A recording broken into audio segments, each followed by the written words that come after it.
Si eres uno de los que piensa que ha cesado el Día de los Milagros, es porque no conoces la historia de lo que ocurrió durante estos siguientes 4 días. Mi nombre es Carlos Méndez y sean todos bienvenidos al La Preludio. obra más importante del mundo se está llevando a cabo ahora mismo como preludio esencial de la segunda venida del Señor.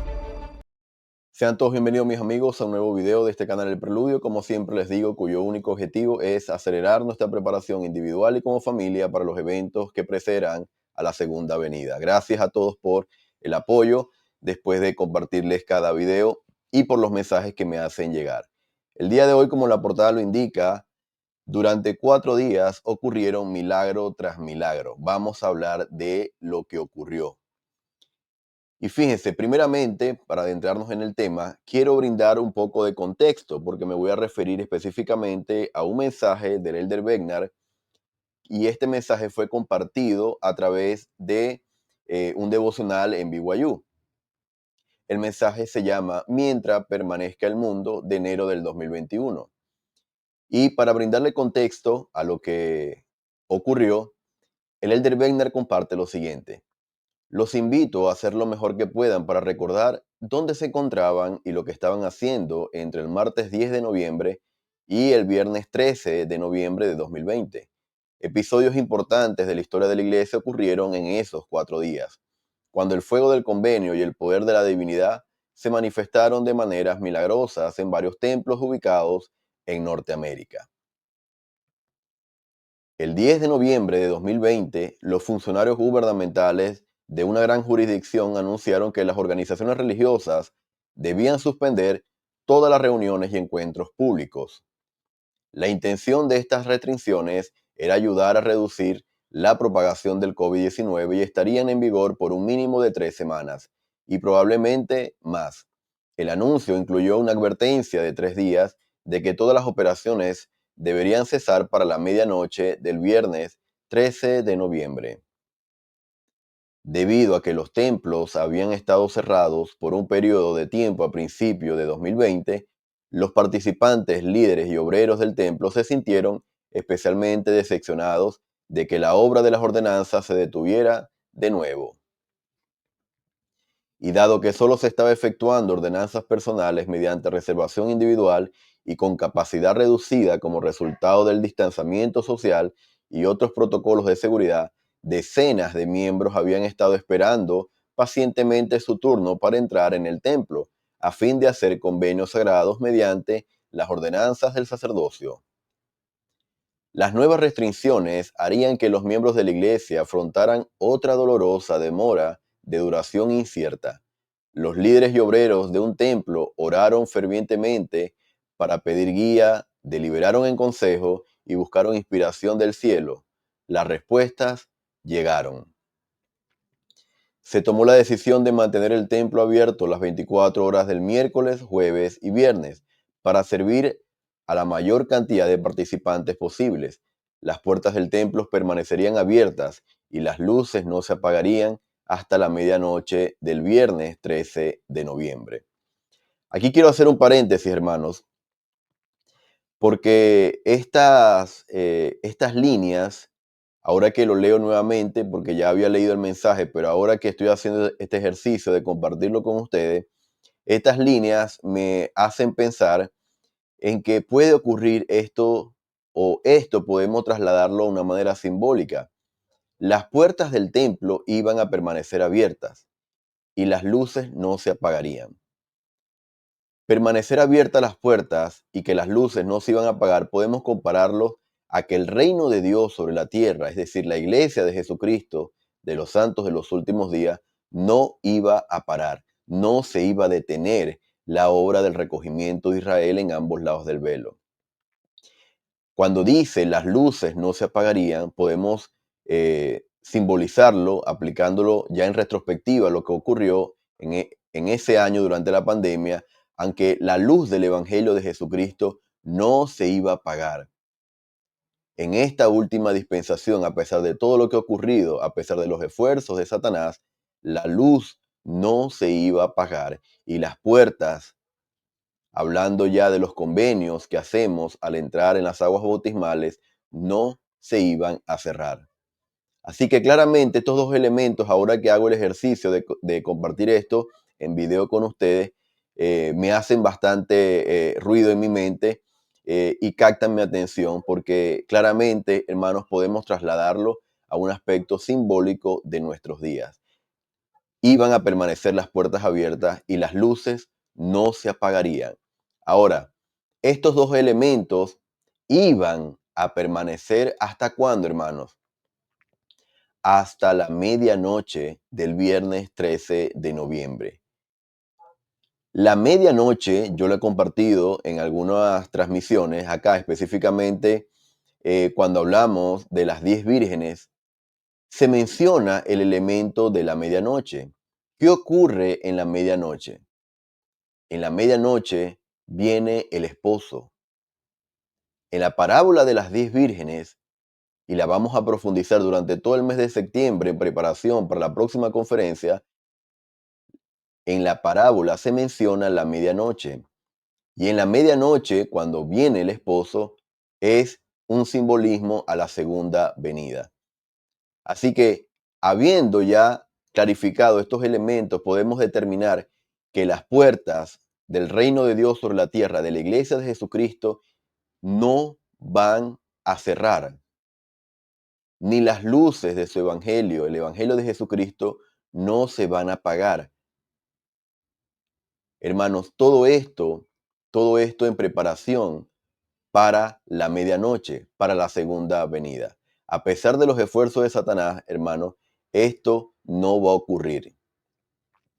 Así que es interesante, hermanos, cómo esto podemos trasladarlo a nuestros días de una manera simbólica. Y continúo leyendo un poco más del contexto que nos brindó el Elder Begnar. Las tareas que necesitaban completarse parecían totalmente abrumadoras. Se tendría que contactar a algunos de los participantes para confirmar las citas existentes.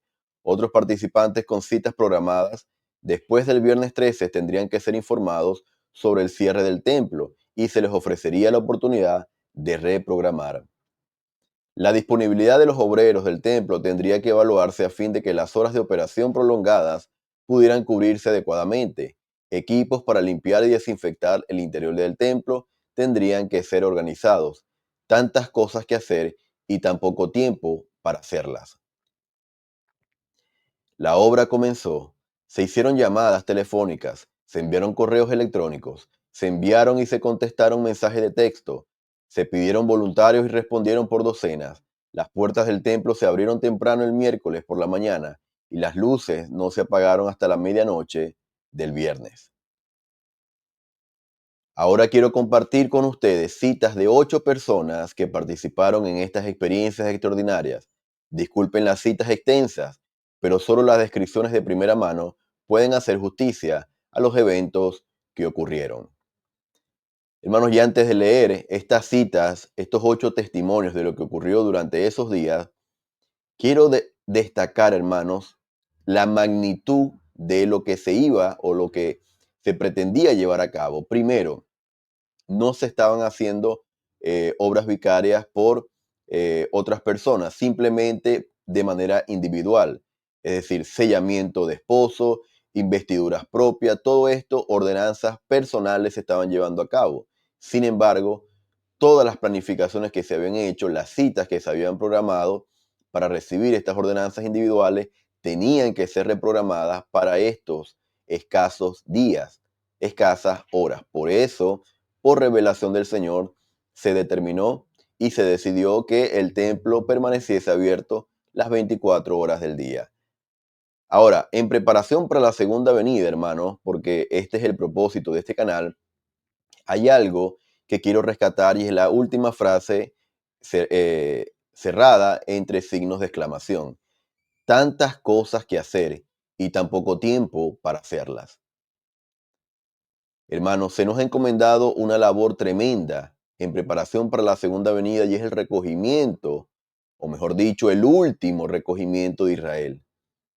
Y hay tantas cosas que hacer en tan poco tiempo. Y eso nos puede llevar al siguiente elemento. Tan pocos obreros dispuestos a hacer estas cosas. Así que, hermanos, Esta frase adicionalmente podemos trasladarla a nuestros días como un símbolo de lo que estamos viviendo en preparación para la segunda venida. Tantas cosas que hacer y tan poco tiempo para hacerlas. Déjenme saber en los comentarios qué sienten ustedes al leer esa frase.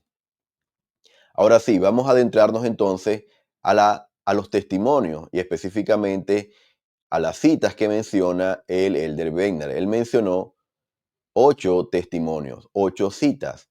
Voy a leerlas una a una. Cita número 1. Cuando comencé a llamar a los participantes el martes por la tarde, esperaba por completo dejar mensajes de voz. Casi todos contestaron su teléfono. Para mí, eso fue un milagro. Casi todos los horarios disponibles se llenaron en menos de un día y medio. Estas experiencias, hermanos, son relatadas por los hermanos, por los obreros, por los presidentes de templo y todos los que participaron durante esos días en la labor del templo. Cita número 2. Los secretarios de la oficina pasaron incontables horas llamando a los participantes afectados por el cierre para ver si les gustaría reprogramar sus citas. Cada vez que pasaba por sus escritorios, estaban hablando por teléfono. Cuando colgaban, tenían sonrisas en sus rostros al llenar el horario con nuevas citas para que las ordenanzas se efectuaran a lo largo de la noche. Nunca he visto tanta dedicación como la de estas hermanas, que trabajaron tan arduamente para dar cabida a las participantes en la obra del Señor. Cita número 3. En cada aspecto de esta experiencia, la mano del Señor era evidente. Hubo milagro tras milagros, milagros en la programación de citas, milagros en obtener los documentos necesarios para que se efectuaran las ordenanzas, milagros al tener una cita disponible precisamente en el único momento en que la persona podía venir. Estoy convencido de que solo somos conscientes de una pequeña porción de lo que el Señor hizo para permitir que sus hijos tuvieran la oportunidad de recibir las bendiciones del templo. Cita número 4. Al llegar al templo, el jueves por la mañana, alrededor de las 5 de la mañana, vi a obreros que habían servido toda la noche, todavía sonriendo mientras servían. El tema más común que escuché de los obreros fue que esto se sentía como Nabú, cuando los santos debían marcharse, pero seguían viniendo al templo para recibir sus ordenanzas. Y al igual que Nabú, vi sacrificios hechos por personas que aman al Señor y aman al templo. Un hermano se quedó en el templo día y noche sin regresar a casa por 3 días. Su servicio fue inestimable y necesario en muchas maneras. Vi hermanas que sirven en la oficina para pasar incontables horas por teléfono, para reprogramar a las personas que deseaban recibir sus ordenanzas. Vi adultos mayores caminar por los pasillos del templo después de recibir su investidura, con enormes sonrisas en el rostro. Vi los felices rostros de parejas recién selladas en la casa del Señor, agradecidos de que no tenían que esperar a que el templo volviera a abrirse. Vi a misioneros venir al templo con sus familias listos para ser investidos con poder de lo alto antes de embarcar a sus misiones. Vi personas que habían conducido toda la noche para asistir al templo con su familia. Vi una hermosa niña de 2 años rodeada de padres, abuelos y otros miembros de la familia mientras se preparaban para sellarse con ella por toda la eternidad. Vi al personal del templo y a los obreros pasar incontables horas desinfectando el templo, manteniendo a todos a salvo durante la pandemia. Había obreros que habían servido toda la mañana que se ofrecieron para regresar y trabajar toda la noche. Nunca olvidaré la dedicación y la bondad que se han demostrado esta semana en la casa del Señor. Todos estos milagros, hermanos, se llevaron a cabo y son parte de la historia de estos días. Cita número 5. Lo que me inspira son todos los obreros que vinieron en masa a todas horas del día y de la noche para hacer que esto sucediera, junto con los ingenieros, los registradores auxiliares y especialmente el personal de limpieza, lo cual creo que merece el mayor elogio. ¿Qué desafío debieron haber tenido? Recordarán que estábamos en plena pandemia y cada elemento por donde pudiese pasar las manos o sentarse algún participante del templo debía ser desinfectado luego de su uso. Así que por eso el Elder Weiner dice qué desafío debieron haber tenido. Cita número 6. Una hermana que tenía un año de ser miembro recibió su investidura. Estaba tan llena de gozo que todos sintieron la calidez y el amor que traía. La acompañaron en el templo su obispo, su presidenta de la Sociedad de Socorro, su presidente destaca, algunas otras amigas y las dos hermanas misioneras que le enseñaron, quienes desde entonces habían sido relevadas de sus misiones. Uno de los pocos obreros que sirvieron en el templo para esta sesión fue alguien cercano a esta hermana, y esa persona no sabía de la cita. Cuando la hermana que recibió su investidura vio a esta obrera, dijo: oré para que estuvieras aquí hoy. ¿Pueden, hermanos, sentir ustedes el poder que emana de los testimonios de estas personas? Cita número 7. Hay muchos desafíos y experiencias que afrontamos en la vida y a veces nos preguntamos si somos o si hacemos lo suficiente. Algunas de ellas suceden solo una vez en la vida. Aquellas de las que leemos o escuchamos que alguien más ha experimentado. Prestar servicio en el templo en plena noche, al igual que lo hicieron los pioneros de Nabú, fue una de esas oportunidades preciadas que se dan una vez en la vida. Todo nuestro turno estaba asombrado por la luz que emitían los ojos de los participantes que venían y por su gratitud. Y nos conmovió el sacrificio y el privilegio que teníamos como obreros de servirles de esta manera. Cita número 8. He comparado mis sentimientos hacia el haber recibido mis propias investiduras con lo de los primeros santos que se negaron a dejar que el templo de Nabú cerrara antes que huyeran al oeste. Ellos conocían y entendían la importancia de las sagradas ordenanzas que se efectuaban adentro. He sentido cómo se sintieron esos pioneros. Sabía que si yo fuera un santo en ese entonces, me habría parado afuera del templo esperando hacer esos convenios eternos. Comprendí cómo se sentían, comprendí el sentimiento de anhelo y urgencia. Pude ser uno de esos pioneros. No solo tuve la oportunidad de hacer convenios sagrados y recibir conocimiento y bendiciones sagradas, sino que llegué a formar parte de la historia. Estoy sumamente agradecido por el Señor y por los milagros y las tiernas misericordias con las que Él me ha bendecido. Mis amigos, de verdad que solamente de leer, los invito a que puedan leer el mensaje. Ustedes se pueden inundar del Espíritu Santo al conocer, como dijo el Elder Weiner, de primera mano los testimonios de todos los protagonistas de esos días en las que tenían pocas horas para llevar a cabo todos esos ajustes que se habían hecho o se habían planificado para muchos días. Sin embargo, todo eso debía ocurrir de manera casi, hermanos, como cronometrada, ¿verdad? En el tiempo del Señor, en poco tiempo. Pero el Señor literalmente estaba guiando esta obra. El Señor guió no solamente por medio de la revelación, sino también que guió a todos los participantes, tanto a los que estaban yendo al templo a recibir su investidura, como a los obreros y a todos los encargados de hacer posible estas jornadas de tiempo completo. Hermanos, déjame saber en los comentarios qué sientes al conocer estos 8 testimonios de todo lo que ocurrió, de todos los milagros que ocurrieron esos días. Hay cosas que no sabemos que ocurrieron y ahora tenemos la oportunidad, gracias a la tecnología, de poder llegar a comprender todas estas cosas. Ahora, ¿por qué esto ocurrió en Estados Unidos y no en el resto de los países?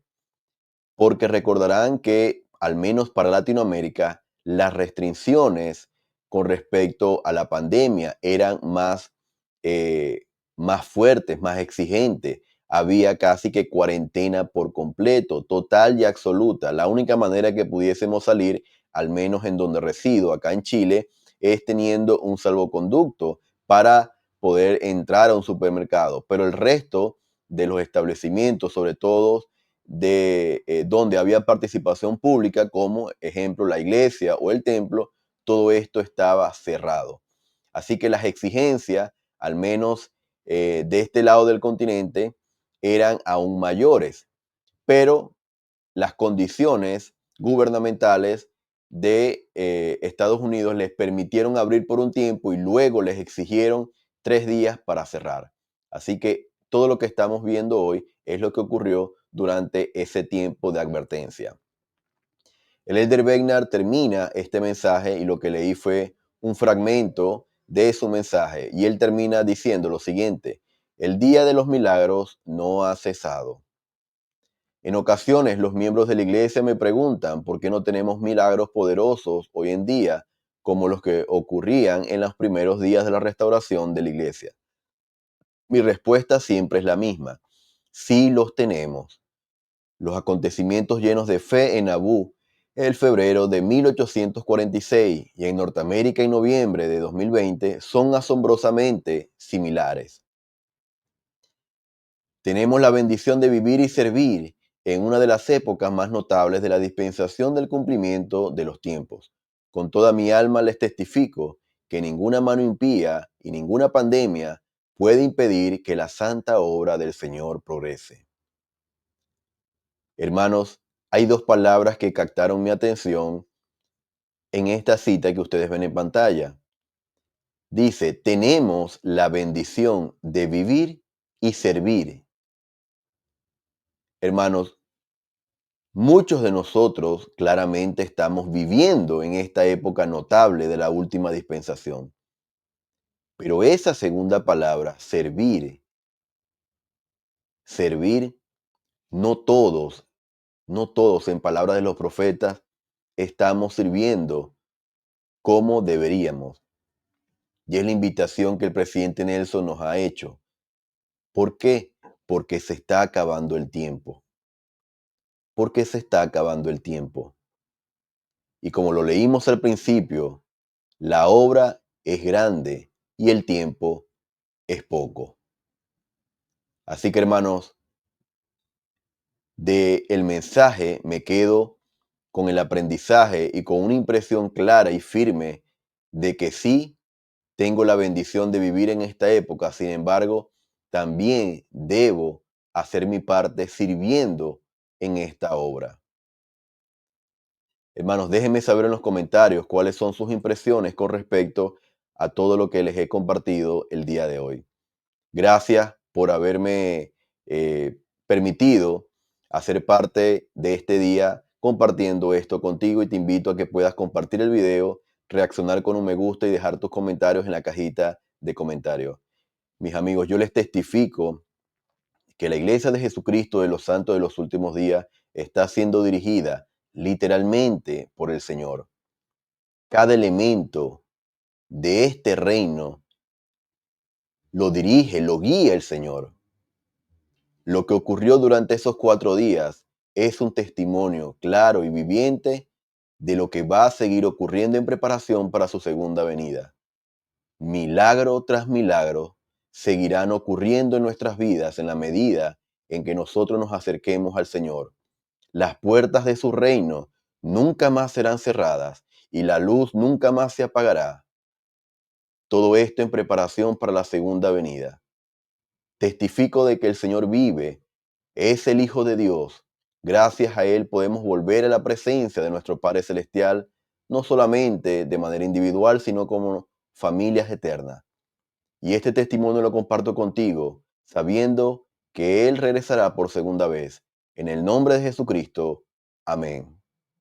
Gracias por haberme acompañado y nos estaríamos viendo en una próxima ocasión. Hasta luego. La obra más importante del mundo se está llevando a cabo ahora mismo como preludio esencial de la segunda venida.